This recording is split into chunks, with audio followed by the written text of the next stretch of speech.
Tamam.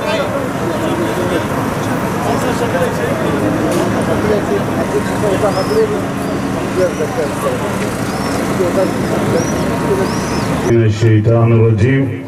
Bismillahirrahmanirrahim.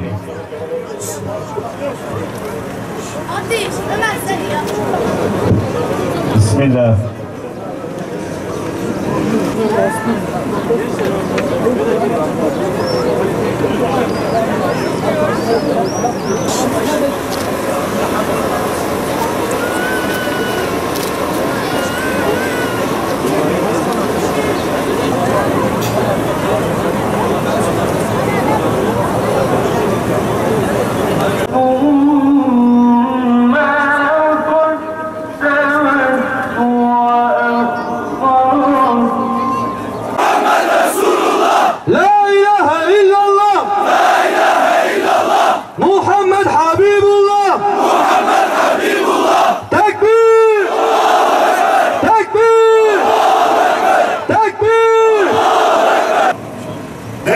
Kardeşler, bugün bu meydanda toplanmamızın nedeni Allah'ın haram kıldığı ve kendilerine peygamber gönderilen bir kavmin helakına sebep olan çirkin bir fiiline alenen işlenmesi için peygamberler ve sahabeler şehri Diyarbakır'da yapılmak istenen bu çirkin organizasyonu kınamak ve lanetlemektir. Bizim burada toplanmamız kesinlikle hiçbir siyasi gaye ve menfaat içermemektedir.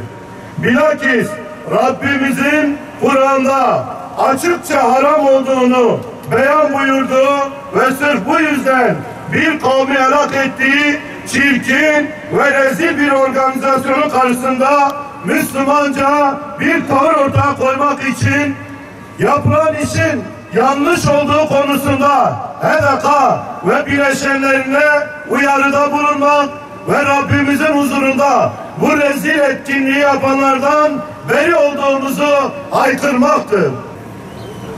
Bizler İslami sivil toplum kuruluşları olarak dün yapmış olduğumuz basın açıklamasıyla Kürt halkının ve Diyarbakır'ın bu son süreçle birlikte büyük bir travma yaşadığını, ayrıca mübarek 3 aylarda olduğumuzu belirterek bu organizasyonun iptali hususunda açık bir çağrıda bulunduk. Ancak bu çağrımız sizlerin yoğun desteğiyle şu anda yapılamadı. Bu İran organizasyonun Müslümanlar için çok değerli olan ve ibadet ayları sayılan 3 aylar içinde yapılmasına özel bir sebebin olduğunu dile getirdik.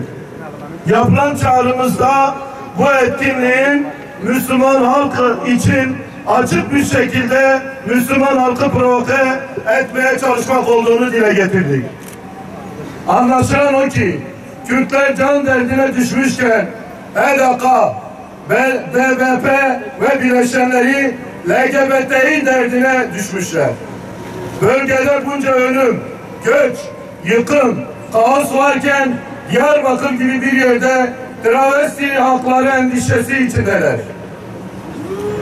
HDK ve bileşenlerinin desteğiyle ayakta tutulup yaygınlaştırılmaya çalışılan bu kirli düşünce cinsel istismarın ağlasıdır. Eşcinsellik adı altında savundukları cinsel sapkınlık, ruhi hastalık ve bir sapkınlık olan eğilimleridir.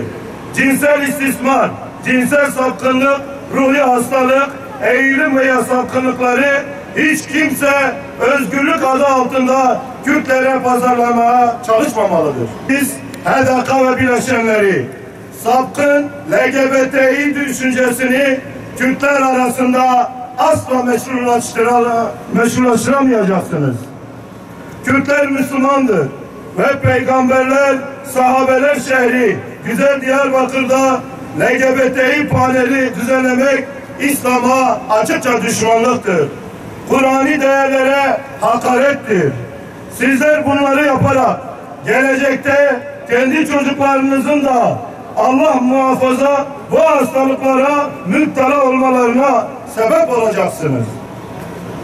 mayası İslam ile yoğrulan Kürtlerin desteğini arkanıza alarak birkaç marjinal grubun peşine takılarak varacağınız yer elbette ki cehennemdir. Dinlerine ve namuslarına bağlı bir halk olan Müslüman Kürtlere kendi iyiliğinize ihanet etmekten vazgeçin. Mazlum Kürt halkı size destek vererek özgürlük, adalet ve barış istiyor.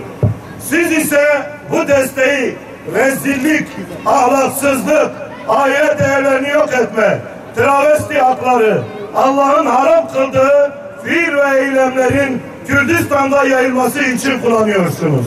Namazı kılıp Allah'a niyaza bulunmadınız mı? 3 ayların başlamasından dolayı çatışmaların durması için çağrıda bulunmadınız mı? Bugün neden cinsel sapkınlık paneli düzenlemek istiyorsunuz? Siz her şeye siyaseten ve böyle makyavelistçe mi yaklaşıyorsunuz? Her şeyiniz yalan, her şeyiniz sahte. Bu vesileyle buradan bir kez daha duyarlı tüm kamuoyuna sesleniyoruz. Bizler İslami sivil toplum kuruluşları olarak Müslüman Kürt halkının değerlerinin bu iğrenç organizasyonlarla kirletmesine asla izin vermeyeceğiz. Ne Avrupa Birliği uyum yasaları çevresinde bu iğrençliğe yasal bir zemin oluşturma çabalarına Müslümanlar olarak kayıtsız kalacağız, ne de Kürtlerin İslam'la yoğrulmuş değerlerinin yozlaştırılmasına asla müsaade etmeyeceğiz. Bu topraklarda manevi, ahlaki dinamiklerle oynanmasına asla müsamaha göstermeyeceğiz. Türkiye'de ve bölgemizde ahlaki yozlaşmaya ve gayri İslami insani bozgunculuklara karşı asla taviz vermeyeceğiz. Bu vesileyle bugün burada yapılmakta olan bu rezil ve aşağılık organizasyonu ve tertipçilerini lanetliyoruz. Yüce Rabbimizden Müslüman halkımıza gerçekleri görebilmesi, basiretini vermesini Yüce Allah'tan niyaz ediyoruz. Allahu Ekber!